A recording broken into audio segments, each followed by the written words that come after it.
اس کے بعد حضرت عبداللہ ابن عباس کہتے ہیں اللہ کے نبی صلی اللہ علیہ وسلم پہلے مسواک کرے, آسمان کی طرف دیکھ 10 آیتیں پڑھے, اللہ کے نبی کھڑے ہو گئے. میں سمجھنے لگا کہ رسول اللہ کو پانی کی ضرورت ہے. کیا کیا یہ بچہ عہد نبوت کا, چھوٹے صحابہ میں شمار ہوتا ہے ان کا, پانی لوٹے میں لا کے رسول اللہ کے سامنے رکھے. اللہ کے نبی نے دیکھا میری رات کیسے گزرتی, تہجد میں کیا کرتا ہوں, میں کیا کیا کرتا ہوں. اس چھوٹے بچے کے اندر سنت کو جاننے کا وہ جذبہ اور ولولہ دیکھا, آپ نے اس موقع پر چھوٹے بچے کو اپنے سینے سے لگا لیا. اللہ اکبر, چھوٹے سے بچے کو سینے سے لگا لیا, اور آپ صلی اللہ علیہ وسلم نے اس چھوٹے سے بچے کے حق میں دعا فرمائی, اے اللہ تو اسے دین کا علم دے, اے اللہ تو اس کو قرآن کا مفسر بنا دے. اللہ اکبر. دعا کب کیا آپ نے؟ ایک دم ایسے وقت پر جب اللہ تعالیٰ دنیاوی آسمان پر نزول فرماتا ہے. اللہ اکبر. اس دعائے نبوی کا اثر ایسے ہوا, صحابہ کرام میں قرآن کا مطلب سب سے زیادہ جاننے والے جو صحابہ تھے اس میں عبداللہ ابن عباس رضی اللہ عنہما بھی ہیں. اللہ اکبر. وقت کے خلیفہ ہو کر حضرت عمر رضی اللہ عنہ اس بچے سے پوچھتے ہیں, اے ابن عباس کیا تم اس بارے میں جانتے؟ ایک دن سب بیٹھے ہیں, بات ہو رہی ہے, ایک دن سب بیٹھے ہیں, بدری صحابہ بڑے بڑے 50 60 سال کے سب بزرگ صحابہ, ان بزرگ صحابہ کے درمیان میں ایک نوجوان صحابی بیٹھے ہیں. تو اللہ کے نبی صلی اللہ علیہ وسلم پر آیت اتری اذا جاء نصر اللہ والفتح, جب یہ سورت اتری تو حضرت ابو بکر رونے لگے, حضرت عمر خوش ہونے لگے. یہ کیا ہے؟ ابو بکر رو رہے ہیں, حضرت عمر خوش ہو رہے ہیں. حضرت ابو بکر کو معلوم ہو چکا تھا میرا جو خلیل ہے دنیا سے جانے والا ہے. حضرت عمر سمجھ گئے اللہ کی مدد کامیاب ہو گئی. اس دن حضرت عمر رضی اللہ عنہ نے بدری صحابہ سے پوچھا اذا جاء نصر اللہ والفتح کا معنی کیا ہے. سارے بدری صحابہ نے معنی الگ بتایا, مگر وہ حضرت عبداللہ ابن عباس رضی اللہ عنہما نے کہا اے امیر المومنین یہ سورت رسول اللہ کے وفات کی طرف اشارہ کرتی ہے. حالانکہ اب حضرت عمر وقت کے خلیفہ, اس وقت حضرت عمر نے ابن عباس کی طرف متوجہ ہو کر فرمایا یہ تم نے یہ بات جو کہی کہ یہ سورت وفات نبوی اور رحلت نبوی کی طرف اشارہ کرتی ہے, یہ بات سب سے پہلے میں تمہارے سامنے سنتا ہوں. لہذا ہم سب کو اپنے نفس کا تزکیہ کرنے کے لیے دعاؤں کا اہتمام کرنا چاہیے. اور دعا ایسا ہے انسان کے دل پر بڑا اچھا اثر چھوڑتی ہے. آپ کبھی سخت دل ہوتا نا دعا کرو, اور میرا اپنا تجربہ ہے, کبھی دعا میں آپ کو اپنے اللہ تعالیٰ سے محبت پہ رونا آیا, کبھی اپنے گناہوں پر رونا آیا, ویسے موقع پر زیادہ رو لینا, اس لیے کہ یہ موقع بہت کم ملتے ہیں, جل چھن جاتے ہیں. لہٰذا اپنے نفس کے تزکیے کے لیے مکمل طور پر ہمیں دعاؤں کا اہتمام بھی کرنا چاہیے.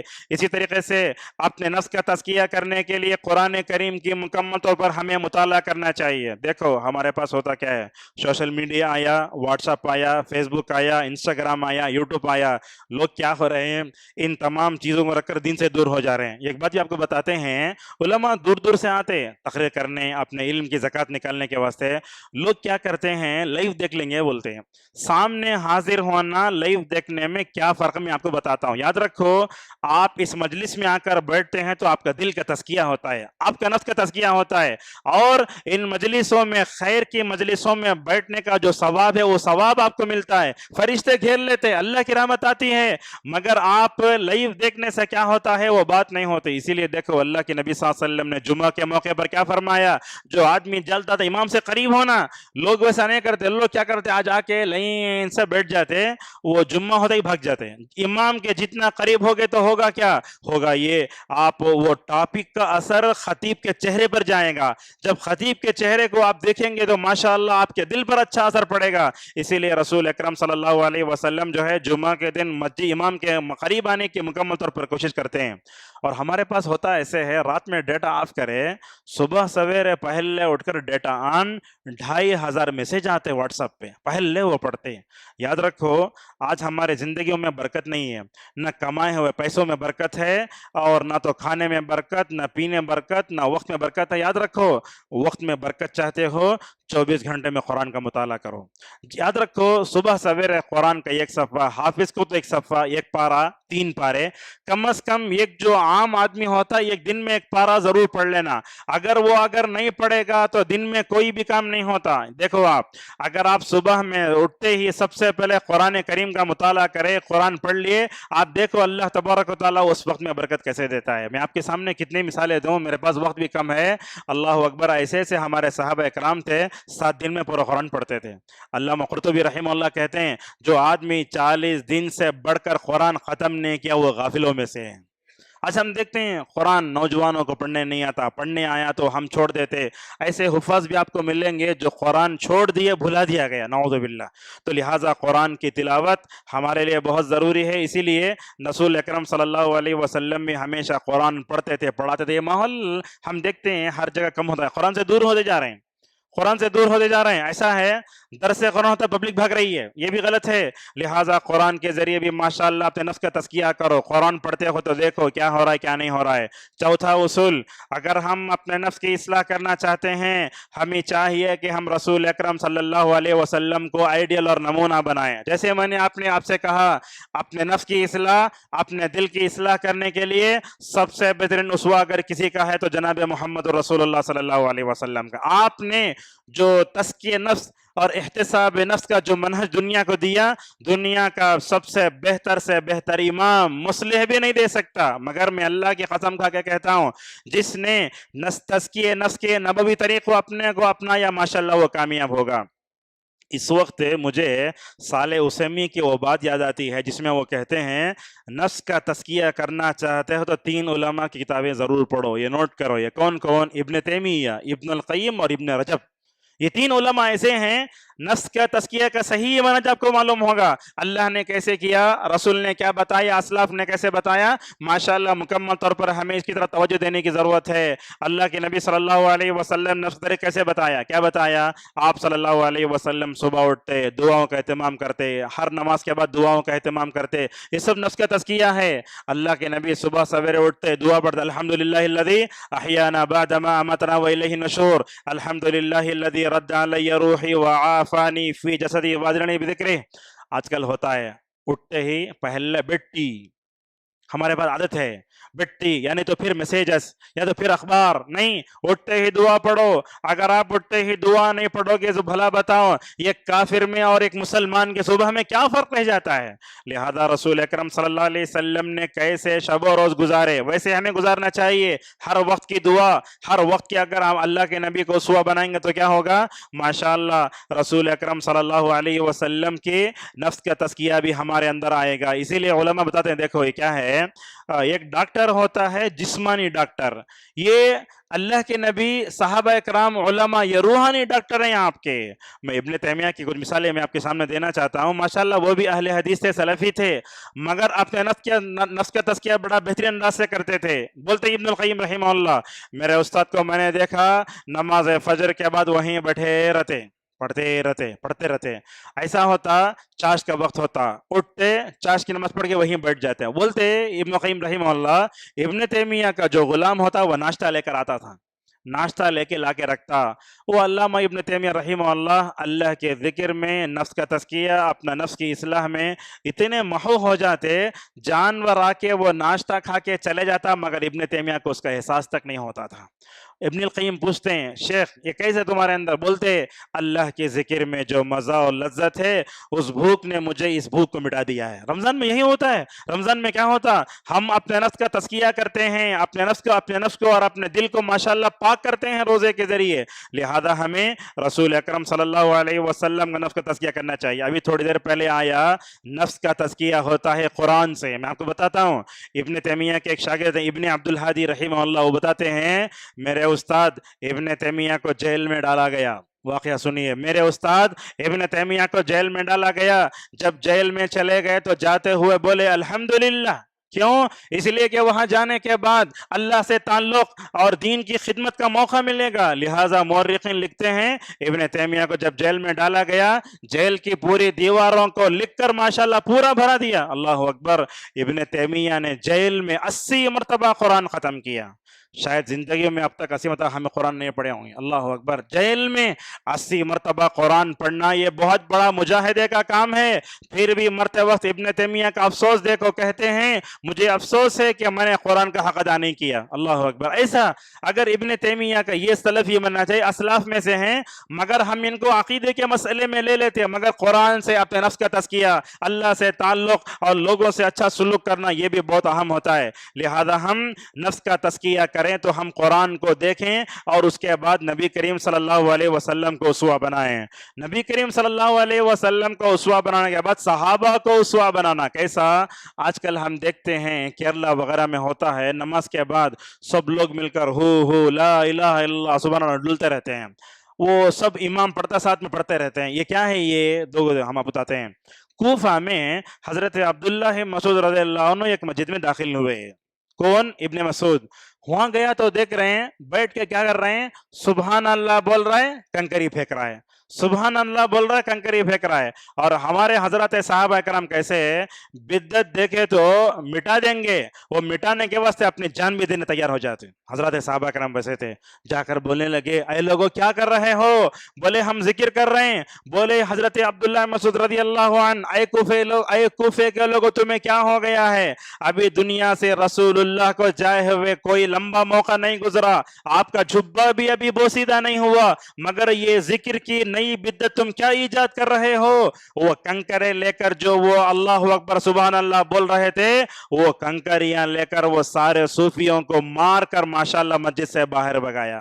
آج دیکھو ذکر کے بارے میں کیا کیا بدعتیں ہوتی ہیں. لوگ بولتے ہیں یا سلام 313 مرتبہ پڑھتے نیند آ جاتی ہے. لوگ بولتے ہیں لا الہ الا انت سبحانک کا پڑھتے ویسے ہو جاتا ہے. یہ سب کہاں سے آئے؟ یہ یاد رکھو اللہ اور اس کے رسول نے ہمیں جو بتایا وہی سر آنکھوں پر، ورنہ دنیا کا کوئی بھی پیر کوئی بھی بیعت کرنے والا کوئی بولا تو اس کے بعد ہرگز ماننا نہیں چاہیے. تو لہذا رسول اللہ کو نمونہ بناؤ، اسی طریقے سے رسول اکرم صلی اللہ علیہ وسلم کے صحابہ کو نمونہ بناؤ. آپ دیکھو جب تک صحابہ زندہ تھے تربیت میں کوئی بدعت نہیں آئی، مگر جب اس کے بعد کے ادوار میں تب تعوین کے بعد میں عجم میں زیادہ اسلام قبول کرنے لگے، ایران سے لوگ آئے، بنو امیہ بنو عباس ایک زمانہ آیا، بعد میں تربیت کے نام پر بوری بدعتیں نعوذ باللہ اسلام میں داخل ہو گئی. میں آپ کو بتاتا ہوں یہ صوفیہ جو بولتے ہیں نا اپنے آپ کو، یہ لوگ کیا کرتے ہیں؟ تربیت کے نام پر جو اپنے نفس کا تزکیہ کرنے کا وہ پیر کے پاس جا کے دو طریقہ سیکھتے ہیں. میں سمجھتا ہوں اللہ سے قریب ہونے کے بجائے وہ دور ہو جاتے ہیں. لہذا ہمیں اپنے اصلاح نفس کا وہی طریقہ اپنانا چاہیے جو رسول اکرم صلی اللہ علیہ وسلم نے امت کو بتایا. اصلاح نفس کا 5واں طریقہ یہ ہے کہ کیا سب سے پہلے کیا کرنا چاہیے؟ جو چیز غلط ہے اسے باہر نکالنا اور جو چیز اچھی ہے اس کے اندر ڈالنا چاہیے. میں آپ کو بتاتا ہوں آپ کے جسم میں بیماری آ گئی، ڈاکٹر کیا کرتا؟ وہ جسم کی بیماری جسم میں سے بیماری کو نکالتا، بعد میں طاقت کے لیے دوا دیتا. اسی لیے علامہ البانی رحمہ اللہ کہتے ہیں سب سے پہلے تمہارے نفس میں جو کبر ہے، غرور ہے، تکبر ہے، بدعت ہے، خرافات ہے اسے نکالو. بعد میں کیا کرو؟ گناہوں کو نکالو گے، اللہ کی نافرمانی کو نکالو گے، ماشاءاللہ اللہ تبارک و تعالیٰ کی جو معرفت ہے وہ مکمل طور پر تمہارے دلوں میں آ جائے گی. آج صوفیہ میں 4 لفظ بڑے مشہور ہیں. کیا ہے؟ طریقت، معرفت، حقیقت، پتہ نہیں کیا ہے. میں تو ایسے بولتا ہوں یہ طریقت، حقیقت، معرفت = جہالت. یہی ہے. یہ طریقت کہاں سے آ گئی؟ معرفت کہاں سے آ گئی؟ ہمارے پاس تو کیا ہے؟ 4 چیزیں ہیں. کیا ہے؟ ایمان، عمل صالح، عمل صالح کے بعد اس عمل صالح کی طرف دعوت دینا، اور عمل صالح کی طرف دعوت دیتے ہوئے انسان کو صبر کا مظاہرہ کرنا چاہیے. لہذا جہاں تک ہو سکے عمل صالح کی طرف توجہ دو. ہمارے کچھ سلفی بھائیوں کو ہم دیکھتے ہیں وہ کیا سمجھتے ہیں؟ اپنے دل میں توحید آ کر ہمیں اس کے بعد جو کچھ کریں مطلب اللہ معاف کر لیتا ہم نا. یہ بھی بات غلط ہے. یاد رکھو ایمان کے بعد عمل صالح بہت اہم ہے. اسی طریقے سے 6واں قاعدہ ہے ہم آپ کے سامنے بیان کرتے ہیں. انسان کے تزکیہ نفس کے لیے جو 6واں قاعدہ ہے جو علماء نے بیان فرمایا، یہ تزکیہ نفس کے دروازوں کو بند کرنے والی جتنے چیزیں ان تمام چیزوں کو مکمل طور پر ہمیں ختم کرنا چاہیے. ابن تیمیہ رحمہ اللہ کہتے ہیں میں نے قرآن میں غور کیا، سب سے نوا بخش اور کوئی دعا مجھے سیکھی تو اہدنا الصراط المستقیم ہے. کیا مطلب ہے؟ بندہ سیدھے راستے پر ہے، پھر دعا کرتا ہے اے اللہ تو مجھے سیدھے راستے پر چلا. کیا مطلب ہے اس کا؟ اس کا مطلب یہ ہوا کہ اے اللہ تو مجھے سیدھے راستے پر چلا، اسی پر ثابت قدم رکھ. اسی لیے اللہ کے نبی صلی اللہ علیہ وسلم دعا کرتے تھے. لہذا معلوم ہوا ہمیں یہ اصلاح نفس کے بارے میں جو کچھ رکاوٹیں آتے ہیں ان رکاوٹوں کو دور کرنا چاہیے. کیا کیا رکاوٹیں؟ آج کے زمانے میں اپنے دل اور اپنے نفس کی اصلاح کے لیے سب سے بڑی رکاوٹ یہ ہمارا اپنا موبائل ہے. نماز ہوتے ہی فوراً لوگ میسج دیکھتے ہیں، نماز ہوتے ہی فوراً کال کرتے ہیں۔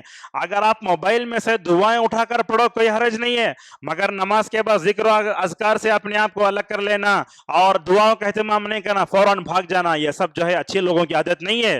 ابن بطال رحمہ اللہ کہتے ہیں جس کے گناہ زیادہ ہو جائیں اس کو چاہیے کہ وہ نماز کے بعد وہیں بیٹھا رہے۔ ہوتا کیا ہے، نورانی مخلوق ہمارے حق میں دعائیں کرتی ہے۔ کیا دعا کرتی ہے؟ اے اللہ یہ تیرا بندہ تیری خاطر بیٹھا ہے، اس کی مغفرت فرما دے، اسے رحم، اس پر تو رحمت نازل فرما۔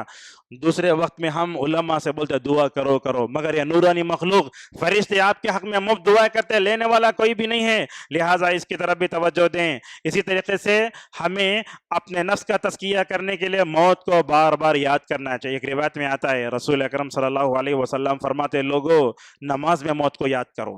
وہ کیسا؟ ہر سجدے کو آخری اپنا سجدہ سمجھو، نماز پڑھ رہے ہیں ہر نماز کو آخری نماز سمجھو۔ یہ کیا ایمان تھا حضرت خبیب رضی اللہ عنہ کا! کیا کیا؟ ان کو پکڑ کر لے جایا گیا، کہاں؟ مکے میں۔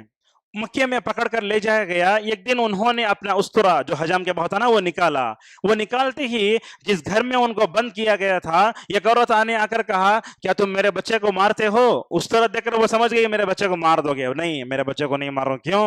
اللہ کے پاس جانے سے پہلے جہاں جہاں کے بال نکالنا تھا وہ بال نکال کر پاک ہو رہے ماشاءاللہ خبیب رضی اللہ عنہ۔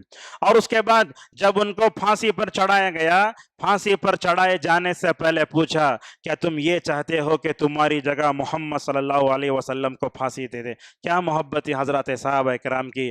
خبیب رضی اللہ عنہ کہنے لگے اللہ کے نبی صلی اللہ علیہ وسلم کو، اللہ کے نبی کے پیر میں میری خاطر کاٹا بھی چوبے میں برداشت نہیں کرتا۔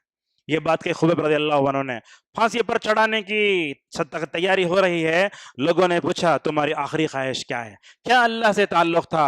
خبیب رضی اللہ عنہ دوسرا کوئی ہوتا تو بولتے ایک مرتبہ بیوی سے مل لیتا ہوں، بچے سے مل لیتا ہوں، آج وہی تو ہوتا ہے۔ خبیب رضی اللہ عنہ کہنے لگے اللہ کے حضور میں جانے سے پہلے 2 رکعت نماز پڑھنے کی مجھے تو ماشاءاللہ کیا کرو، امید دو، مجھے مہلت دو۔ خبیب رضی اللہ عنہ اپنے زندگی کی آخری نماز پڑھ رہے ہیں۔ خبیب رضی اللہ عنہ کہتے ہیں میں جب اپنی زندگی کی آخری نماز پڑھنے لگا میرا دل میں یہ کہہ رہا تھا کہ نماز کو لمبا کروں۔ کیوں؟ اس لیے کہ یہ میرے زندگی کی آخری نماز تھی، مگر میں اپنی نماز کو مختصر کر لیا۔ فوراً نماز سے مختصر کرنے کے بعد اپنے دشمنوں سے کہنے لگا، دشمنوں تم مجھے دنیا کے میں ختم کر رہے ہو، میری زندگی مجھے پھانسی پر چڑھا رہے ہو، میں نے اپنے زندگی کی آخری نماز پڑھی ہے، دل تو یہ چاہتا تھا کہ کیا کروں، اللہ تبارک و تعالیٰ سے محبت کے نتیجے میں نماز کو لمبا کروں۔ اگر میں نماز کو لمبا کروں گا تم کہو گے خبیب موت کے ڈر سے نماز کو لمبا کر رہا ہے۔ اللہ اکبر! کیا یہ اپنے نفس کا تزکیہ کرتے تھے حضرات صحابہ کرام! اس طریقے سے ہمیں اپنے نفس کا تزکیہ کرنے کے لیے موت کو بار بار یاد کرنا چاہیے۔ موت کو بار بار یاد کرنے کے لیے میں کچھ نسخے بتاتا ہوں، سن لیے۔ کوئی لمبی چوڑی تقریر کرنے کی ضرورت نہیں ہے، سورہ فاتحہ پڑھتے نا اس میں دیکھو مالک یوم الدین، یہ آیت آپ کو آخرت کی یاد دلانے کے لیے کافی ہے۔ آپ بولتے اے اللہ تو بدلے کے دن کا مالک ہے، اگر وہاں کوئی کھڑے ہو کر سمجھ کر اس کو پڑھ لے میں سمجھتا ہوں آخرت کی تیاری کے لیے بیٹھنے کی بھی ضرورت نہیں ہے۔ اور اسی طریقے سے ذرا سوتے وقت دیکھو کیا بولتے اللہم بسمک اموت، اے اللہ میں تیرا نام لے کر مرتا ہوں۔ بندہ ہر دن سوتے وقت موت کو یاد کرتا ہے، اسی لیے اللہ کے نبی صلی اللہ علیہ وسلم نے فرمایا یہ موت نیند کی بہن ہے۔ اور بعض روایتوں میں آیا بندہ کہتا ہے اللہ اگر تو میرے زندگی میں خیر رکھا ہے تو میرے روح کو واپس کر، اے اللہ اگر میرے زندگی میں خیر نہیں ہے تو میری زندگی کو اپنے پاس رکھ لے، اپنے روح کو اپنے پاس رکھ لے۔ اس طریقے سے اور جب صبح سویرے اٹھتے ہیں تو اس وقت ہم موت کو یاد کرتے ہیں، بولتے ہیں الحمدللہ الذی احیانا بعدما اماتنا، تمام تعریفیں اس اللہ کے لیے ہیں جس نے مجھے مرنے کے بعد دوبارہ زندہ کیا، اور اس وقت ہم اللہ کے پاس لوٹائے جائیں گے۔ میں تو بولتا ہوں سواری پر بیٹھتے تب بھی ہم موت کو یاد کرتے ہیں، سبحان الذی سخر لنا ھذا وما كنا له مقرنین وانا الى ربنا لمنقلبون۔ میں تو اس آیت کی تفسیر میں ہمیشہ یہ جملہ کہتا ہوں ہمارا دنیاوی ہر سفر آخرت کی یاد دلاتا ہے۔ اسی لیے اللہ کی نبی صلی اللہ علیہ وسلم رات میں سوتے وقت یہ پڑھتے تھے، کیا پڑھتے تھے؟ اے اللہ مجھے اس عذاب سے بچا لے جو عذاب قیامت کے دن دوسروں کو دیا جائے گا۔ اور آخرت کی تیاری کے لیے اور سب سے آسان نسخہ سورہ ملک کی تلاوت کرو، الذی خلق الموت والحیات لیبلوکم ایکم احسن عملا، اس نے موت اور زندگی آزمائش کے لیے پیدا کی ہے۔ اور حضرت صحابہ کرام موت کو یاد کرنے کے لیے بیٹھتے بھی تھے. حضرت صحابہ کرام آخرت کو یاد کرنے کے مختلف بیٹھتے تھے. کیا ہمارے گھروں میں محفل میں جو ہوتی ہے کیا کبھی اس میں آخرت کی یاد آتی ہے؟ دیکھو اللہ کے نبی صلی اللہ علیہ وسلم کو درد سر ہوا, عائشہ کو بھی درد سر ہوا. حضرت عائشہ نے کہا یا رسول اللہ اگر آپ میرے سے پہلے مر جاتے ہیں میں آپ کو نہلاؤں گی, کفن دوں گی اور جو ہے دفناؤں گا. حضرت عائشہ کہتی ہیں اللہ کے نبی فرماتے عائشہ اگر میرے سے پہلے تم مر جاؤ گی تو میں تم کو نہلاؤں گا, کفن دوں گا, نمازی پڑھاؤں گا. اگر ایسی آج کوئی بات اپنی بیوی کے سامنے کہے تو آج بیوی بولتی میرے سامنے ایسے بیکار باتیں مت کرو. اللہ اکبر, اپنی آخرت یاد دلاؤ. دیکھو اللہ کے نبی صلی اللہ علیہ وسلم دنیا سے جا رہے ہیں, فاطمہ کو بلا کر ایک بات کان میں بولتے ہیں, ہنسنے لگی اور ایک بات پہ ہنستی ہے. میں عائشہ پوچھتی فاطمہ ابا جان نے تمہارے ذہن میں تمہارے کان میں کیا کہا تھا؟ تو عائشہ فاطمہ بولتی ہیں حضرت اللہ کے نبی نے فرمایا اے فاطمہ جس بیماری میں تمہارا باپ مبتلا ہے اسی بیماری میں دنیا چھوڑ دے گا. فاطمہ رونے لگی اور ہنسنے لگی. وجہ کیا؟ حضرت فاطمہ کے کان میں نبی نے فرمایا اے فاطمہ میرے گھر میں سب سے پہلے جنت میں ملنے والی تم ہو. یہ بات کہہ کر ہنسنے لگی. تو لہٰذا ہمیں ہمیشہ آخرت کی فکر ہوتے رہنا چاہیے, رات میں دن میں ہمیشہ. اور آخرت کی تیاری کے لیے دعا پڑھو, اللہم احسن عاقبتنا فی الامور کلھا واجرنا من خزی الدنیا وعذاب الاخرہ. اور آخرت کی تیاری کے لیے کبھی قبرستان بھی جاؤ. ہمارے پاس یہ ہے قبرستان جاتے ہی نہیں ہے, یا تو عید کے دن یا جمعہ کے دن. یہ شرکیہ اور بدعی زیارت ہے. کبھی جاؤ, اللہ کے نبی صلی اللہ علیہ وسلم فرماتے قبرستان جاؤ. یہ قبرستان کو جانے سے کیا ہے تم کو اپنی حیثیت معلوم ہوگی. اور یہ قبروں کی زیارت کرنے سے ہوتا کیا انسان کو موت آتی ہے, موت یاد آتی ہے. جب انسان کو موت یاد آتی ہے تو اس کی خواہشوں کا خاتمہ ہو جاتا ہے. تو اس طریقے سے ہمیں موت کو یاد کرتے رہنا چاہیے اور اس کے لیے تیاری بھی کرتے رہنا چاہیے. اسی طریقے سے اپنے نفس کا تزکیہ کرنے کے لیے بہترین دوست, یہ بھی بہت بڑی نعمت ہے. آپ کا دوست کیسا ہو؟ آپ کا دوست ایسا ہو جو آپ کو آخرت کی یاد دلاتا ہو. آپ کا دوست ایسا ہو جو نماز کو پکڑ بلا لے آتا ہو. ہماری دوستی کیا ہوتی ہے؟ دسترخوان کی دوستی, کھانے پینے کی دوستی, گپ شپ کی دوستی. آخرت دوستی تو ایسا ہو اس کو دیکھ کر آپ اپنے آخرت کو یاد کر لیں. کیسے تھے حضرت صحابہ کرام ماشاءاللہ, ایک دوسرے سے بات کرتے ہمیشہ آخرت کو یاد دلاتے تھے. اللہ اکبر. ایک نیک دوستی انسان کو دنیا میں بھی آخرت میں بھی مکمل طور پر کامیاب کرتی ہے. ایک روایت میں آتا ہے یہ کچھ نیک لوگ جنت میں چلے جائیں گے, اللہ سے پوچھیں گے اے اللہ میرا فلاں دوست تھا وہ کہاں ہے؟ اللہ بولے گا جہنم میں. تو یہ بولے گا میں جا کر بلا کر لاتا ہوں. تو اللہ بلا بھیجے گا, وہ دوست وہاں سے نکلے گا, جا کے جہنم میں سے اپنے وہ دوست کو بلا کر لے کر آئے گا. دیکھو نیک دوست انسان کے لیے جنت میں جانے کا ذریعہ بنتا ہے. اسی لیے امام حسن بصری رحمہ اللہ کہا کرتے تھے لوگوں نیک لوگوں سے دوستی کرو, نیک لوگوں سے جتنا چاہو دوستی کرو. نیک لوگوں سے دوستی تمہاری دنیا بناتی ہے. قبر میں چلے جائیں گے ہاتھ اٹھا کر تمہارے حق میں دعا کریں گے, اور نیک لوگوں سے دوستی کرنے سے ماشاءاللہ بندہ جنت میں بھی جائے گا. اسی لیے اللہ فرماتا ہے الاخلاء یومئذ بعضهم لبعض عدو الا المتقین. لہذا نیک دوستی بہت اچھی ہے. اب کیسا انسان پر دوستی کا اثر کیسے ہوتا ہے میں آپ کو سمجھاتا ہوں. دیکھیے میں سفید کپڑے پہنا ہوں, اگر یہ سفید کپڑے پہن کر ویلڈنگ کی دکان گیا میں, کیا ہوتا؟ چنگاری آتی, کالے کپڑے ہو جاتے. تو ویلڈنگ کی دکان میں آپ سفید کپڑے پہن کر گئے, آپ کے کپڑوں پر دھبے آئے, آپ کے کپڑے چنگاری سے جلے. یاد رکھو بری صحبت کا اثر ایسے ہی ہوتا ہے. لہذا جیسے آپ اپنے سفید کپڑے کو ویلڈنگ کی چنگاریوں سے اور برے دامن سے بچانا چاہتے ہیں, برے دوستوں سے اپنے دامن کو بچا کر رکھو. نیک دوست کی مثال کیسی ہے؟ اگر میں مسجد میں آیا, میرے جیب میں باٹل ہے عطر کی, مجھے یہ بولنے کی ضرورت نہیں پڑتی کہ میرے جیب میں عطر, خود خوشبو دیتی. لہذا شافعی رحمہ اللہ کہتے ہیں لوگوں نیک دوست بہت کم ملتے ہیں دیر سے مگر محجل بچھڑ جاتے ہیں.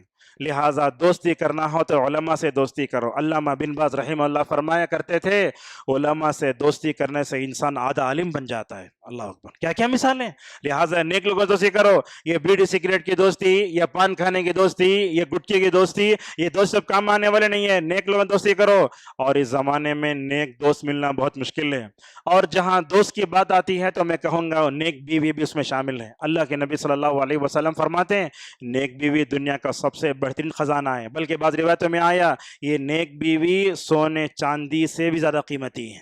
بس اللہ کے نبی فرماتے ہیں اور نیک بیوی انسان کو مل جائے خصوصاً آخرت کی یاد دلانے والی ہو تو ماشاءاللہ اس کی آخرت بن جاتی ہے۔ دیکھو ایک واقعہ بیان کرتا ہوں، عمر ابن عبدالعزیز رحمہ اللہ بہت بڑے تابعی، ان کی تربیت میں کیا ہے 80 صحابہ کا کردار ہے۔ ان کی تربیت کرنے والے کا نام تھا صالح بن کیسان۔ یہ عمر ابن عبدالعزیز رحمہ اللہ مدینے میں رہتے تھے، انشاءاللہ ایک 10 منٹ میں اپنی بات کو سمیٹتے ہیں۔ تو مدینے میں رہتے تھے، ایک دن کیا کیے نماز کو دیر سے آئے، ان کے مربی نے پوچھا نماز کو کیوں دیر سے آئے؟ عمر بن عبدالعزیز کہنے لگے ذرا بالاں پھرا لے کو تھا میں، معمولی انداز سے بولے تو کٹنگ ایسا کیا ہے کنگھی کر رہے تھے، شاید پہلے رکعت چھوٹ گئی، نماز دیر سے آئے۔ تو انہوں نے کیا کیا معلوم؟ عمر کی جو تربیت کرنے والے آدمی تھے انہوں نے ان کے والد کو خط لکھا، تمہارا بیٹا بالا پھرانے کے شوق میں نماز کو دیر سے آ رہا ہے۔ کچھ بھی نہیں بولے، کیا کریں معلوم؟ مدینے کو خط لکھے، ایک حجام کو ساتھ میں بھیجے، جاؤ مدینے میں عمر جہاں کہیں ہو پورا سر مونڈ کرا جاؤ۔ گئے، سر مونڈ کرا گئے، بس ختم ہو گیا۔ یہ ہوتی ہے نفس کی تربیت۔ یہی عمر بن عبد الرحیم اللہ، ان کی بیوی جو تھی فاطمہ ماشاءاللہ، ان کے شوہر بھی خلیفہ، بھائی بھی خلیفہ، بیٹے بھی خلیفہ، سب خلیفہ یہاں سے وہاں تک۔ اب جو رائل فیملی میں ہوتا کیسے رہتا ہے وی آئی پی کی زندگی؟ ایک مرتبہ وہ فاطمہ رحمہ اللہ عمر بن عبدالعزیز کے سامنے بیٹھتی ہیں، زیورات بھر کے پہنی ہیں۔ عمر ابن عبدالعزیز رحمہ اللہ نے کہا یہ جو زیورات بن کے بھر کے پہنی ہو مجھے پسند نہیں آ رہا ہے، اس لیے کہ عمر بن عبدالعزیز کیسے تھے؟ خلیفہ بننے سے پہلے ان کی زندگی جو ہے وی آئی پی زندگی تھی، مگر وہ خلیفہ بننے کے بعد کی کاڑے لگاتے تھے۔ اللہ اکبر! کیا کیا؟ شوہر کو جو کام پسند نہیں وہ کبھی نہیں کرنا۔ ہمارے عورتیں کیا کرتی ہیں معلوم؟ ہونا بلکہ عورت وہ اپنے شوہر کو جلاتی ہیں اور غصے مبتلا کرتے ہیں۔ کیا کریں معلوم؟ جا کے فاطمہ نے اپنے زیورات پورے بیت المال میں رکھ دیے۔ کب تک؟ عمر بن عبدالعزیز رحمہ اللہ کے انتقال تک۔ عمر بن عبدالعزیز کا ایک طرف انتقال ہوتا ہے، وہ بیت المال کا جو مالک تھا نا انہیں ان کے بیوی کے پاس آتا ہے، فاطمہ رحمہ اللہ کے پاس آ کر بولتا ہے اے فاطمہ تمہارے شوہر بڑے نیک تھے، تمہارے شوہر کو یہ تمہارا زیورات پہننا پسند نہیں تھا، وہ جو زیورات تم نے ہمارے پاس رکھے وہ آج تک ہمارے پاس رکھے ہوئے ہیں، اگر تم چاہتے ہو میں تم کو واپس بھی کر سکتا ہوں۔ آج کے کوئی عورت ہوتی تو پہلے کانٹیکٹ نمبر لے کے فوراً لے لیتی تھی، مگر وہ صاحب وہ دور ویسے نہیں تھا۔ کیا بولتی دیکھو، یہ جملہ خواتین پر بڑا بھاری ہے، کہنے لگیں عمر بن عبدالعزیز رحمہ اللہ کی بیوی میں اپنے شوہر کی زندگی میں نافرمانی نہیں کی، مرنے کے بعد بھی نہیں کرنا چاہتی ہوں۔ اللہ اکبر! کیا اثر تھا، کیا ان کے اندر اثر تھا ماشاءاللہ۔ اس طریقے سے ہمیں اپنے نفس کا تزکیہ کرنے کے لیے نیک بیوی بھی بڑا کردار ادا کرتی ہے۔ دیکھو نیک ماں بھی کردار ادا کرتے، امام احمد، امام شافعی، امام بخاری، یہ بڑی شخصیتیں ایسے ہی نہیں بنی، نیک ماؤں کا بہت بڑا کردار تھا۔ آج ہمارے اندر جو بچوں کے اندر نافرمان جو جذبہ پیدا ہو رہا ہے اس کا ایک سب سے بڑا سبب ماں باپ کا نیک نہ ہونا ہے۔ اگر ماں باپ نیک ہوتے ان کے نیکی کا اثر ماشاءاللہ ان کے بچوں پر ضرور پڑتا۔ باپ کے اندر نافرمانی کا جذبہ، ماں کے اندر نافرمانی کا جذبہ، بچے تابع دار بن جائیں، ہو سکتا ہے۔ دیکھو حضرت ابراہیم کی فیملی کو، ابراہیم بھی اللہ کے سامنے جھکنے والے، حضرت ہاجر بھی جھکنے والے، انہوں دعا کرے اے اللہ تم میری پوری فیملی کو تیرا تابع دار بنا دے۔ خواب دیکھے تو بولے اے ابا جان اللہ نے آپ کو جو کچھ کہا ہے اس کو مکمل طور پر گزر کرو۔ اسی طریقے سے آخر میں دو باتیں ہیں، اپنے نفس کا تزکیہ کرنے کے لیے انسان کو غرور سے اور مطلب تکبر سے بھی دور رہنا چاہیے۔ ہوتا کیا ہے، ایک دن میں ہمیں 5 نماز جماعت سے پڑھ لیتے ہیں، سنت کا اہتمام کر لیتے ہیں، اپنے آپ کو بڑا سمجھنے لگتے ہیں، باہر جا کے سر پھیرے نوجوانوں کو دیکھتے تو شیطان بولتا تمہیں بہت اچھے ہیں، نہیں غلط ہے یہ۔ اپنے عبادت پر اگر آپ کو غرور آ گیا سمجھ جاؤ آپ کی عبادت بیکار ہے، کبھی نہیں آنا چاہیے۔ شیطان روز کرتا ہے، عالم کے پاس نہیں تھا شیطان، وہ کیا کرتا ہے، وہ عابد و زاہد کے پاس آتا ہے۔ لہٰذا کبھی انسان کو تکبر میں غرور میں مبتلا نہیں ہونا چاہیے۔ اس موقع پر وہ حدیث یاد آتی ہے، ابو ہریرہ رضی اللہ عنہ کہتے ہیں، کیا کہتے ہیں دیکھو، ابو رضی اللہ عنہ کہتے ہیں ایک دن ایک آدمی کہنے لگا اللہ تمہیں معاف نہیں کرے گا۔ کون بولا؟ یہ بولنے والا بڑا عبادت گزار۔ کبھی کبھی ہم علماء بولتے ہیں اللہ تم نے ہرگز معافی کرتا نہیں۔ ارے اللہ کی رحمت کو کون ہوتے آپ محدود کرنے والے، کون ہوتے ہیں آپ بولنے والے؟ ایک عبادت گزار اپنی عبادت پر غرور میں آ کر بولنے لگا اللہ تجھے ہرگز معاف نہیں کرے گا۔ اچھا کس کے بارے میں بولا؟ وہ گنہگار تھا۔ اللہ کے نبی صلی اللہ علیہ وسلم فرماتے ہیں وہ جو اپنی عبادت پر غرور کرنے والا انسان یہ جو بولا اللہ تجھے معاف نہیں کرے گا، اس جملے نے اس کی دنیا و آخرت تباہ و برباد کر دی ہے۔ اللہ کے نبی صلی اللہ علیہ وسلم فرماتے، اللہ تعالیٰ فرماتا ہے اے بندے گنہگار، میں تجھ کو معاف کرتا ہوں، اور اس عبادت میں غرور میں مبتلا ہونے والے انسان کو میں نعوذ باللہ جو ہے جہنم رسید کرتا ہوں۔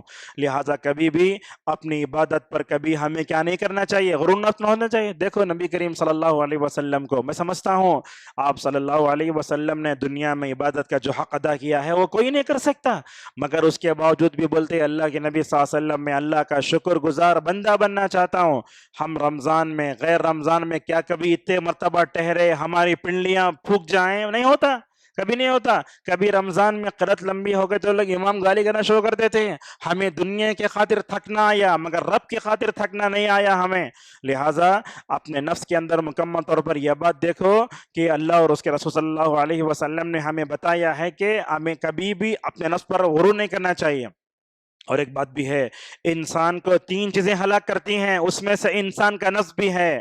اور ایک بات کیا ہے، ابن عثیمین رحمہ اللہ فرماتے ہیں جب تم کوئی نیک کام کرتے ہو اپنے سے کم لوگوں کو مت دیکھو، اوپر کو دیکھو۔ دین میں کس کو دیکھنا؟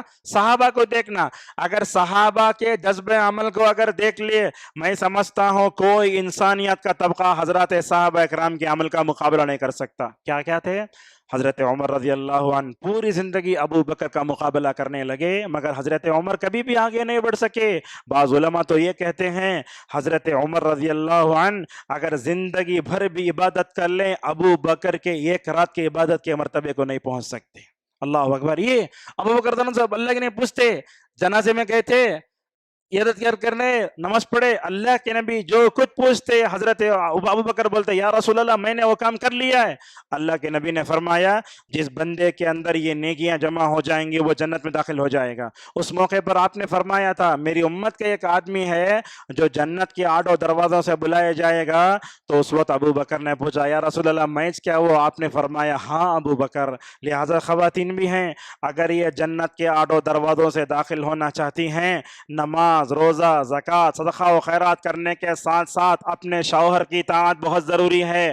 آپ ایک طرف نماز پڑھ رہے ہیں، اپنے نفس کا تزکیہ کر رہے ہیں، مگر آپ اپنے شوہر کی نافرمانی یاد رکھو آپ کی عبادت آپ کے سر پر سے بھی نہیں اٹھے گی۔ اور عورت کو اپنی عبادت میں لذت اس وقت ملے گی جب وہ اپنے شوہر کی فرما بردار ہوتی ہے۔ ایک عورت علامہ البانی فون کرتی، شیخ نمازوں میں توجہ نہیں ہے، نماز میں مزاج نہیں ہے۔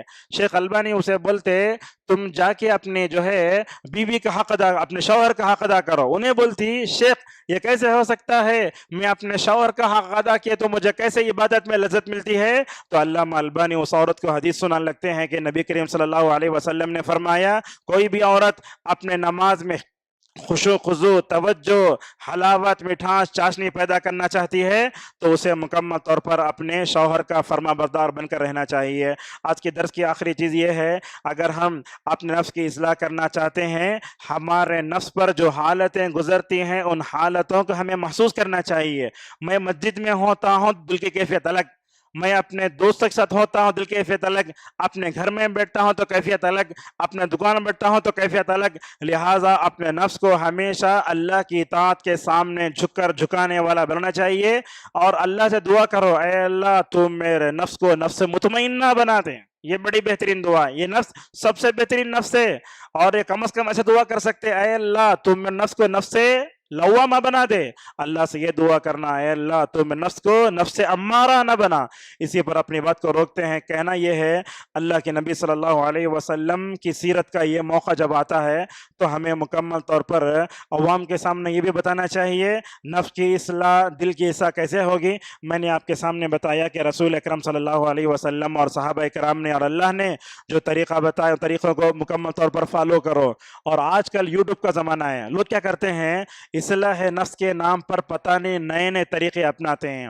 بعض لوگ ایسے آتے ہیں بڑی بڑی پگڑی پہن کر آ جاتے ہیں، اور بعض لوگ باڈی لینگویج سے متاثر ہو جاتے ہیں، اور بعض لوگ جو ہے انہیں عالم نے غیر عالم نے سب دیکھ کر سننا شروع کرتے ہیں۔ یاد رکھو یہ ویورز کی وجہ سے یا اسکریبر کی وجہ سے جو ہے کوئی عالم ربانی نہیں ہوتا۔ یاد رکھو کوئی بھی عالم ہوتا ہے دوسرا عالم اس کے بارے میں بولتا ہے تو مکمل طور پر ایسے علماء کی تقریریں سننا چاہیے۔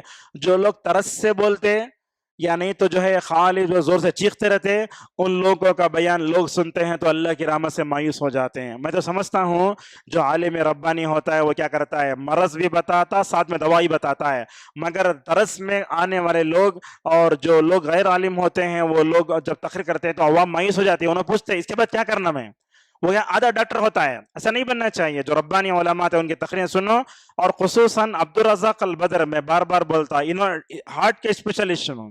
ہارٹ بولے تو وہ روح، مطلب روحانی نا، روحانی اب مطلب گناہوں سے بچنے، اپنے نفس کا تزکیہ کرنے کے لیے ماشاءاللہ ان کا جو منہج ہے وہی منہج رسول اللہ کا تھا، جو صحابہ کرام کا تھا، اور علامہ ابن القیم رحمہ اللہ کو ماشاءاللہ اچھے انداز سے پی لیا ہے۔